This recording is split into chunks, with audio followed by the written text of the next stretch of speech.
Hello guys, welcome back to the channel where today we are talking about the Denver Broncos, and it's something of a continuation of what I said the other day.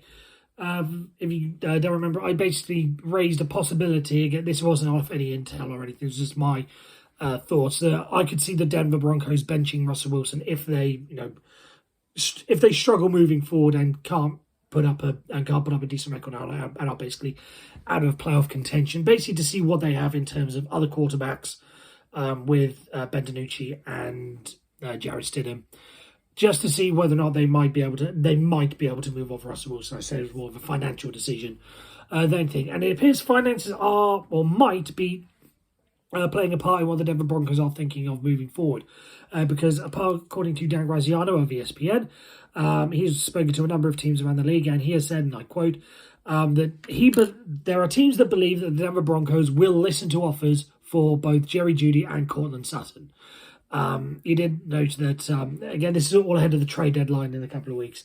He did say that star cornerback Patrick Surtain is pretty much off limit, and the aforementioned Russell Wilson is going to be hard to trade for, so he doesn't see any movement there. But he did say that there could also be other prominent names moving from the Denver Broncos. And just on the financial side, I want to sort of dig into that. So Courtland Sutton next year is due to be paid $17 million and change next year, and Jerry Jeudy is set to get just shy of $13 million. So if they were to move off of those two, not only would they get whatever draft picks you'd be able to get back for them, I think for the two, again, you should be able to at least get yourself a decent position on day two, maybe even day one of the draft if you move on from them. But you are also freeing up $30 million in cap space. And what this sort of says to me is the Denver Broncos are effectively hitting the reset button. Clearly, whatever is happening under Sean Payton is not working, and they need both the ammunition in picks and also in terms of cap space to be able to go out and get something good. I said yesterday that Russell Wilson is effectively hampering the Denver Broncos with his contract because they can't, it's affecting the players around him, because if he's taking up that much, can they really afford to pay decent players around him?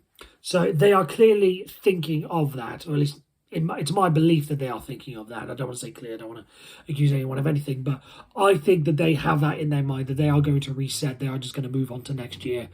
Again, with the loss against the Kansas City Chiefs on Thursday night, which is highly likely, they'll be 1-5. That'll be their season over with.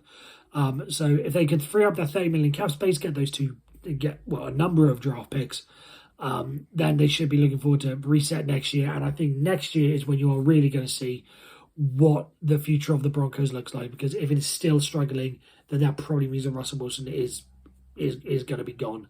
I doubt it will be a coaching change after 2 years, but it is clearly the Denver Broncos with these, apparent moves, reported moves.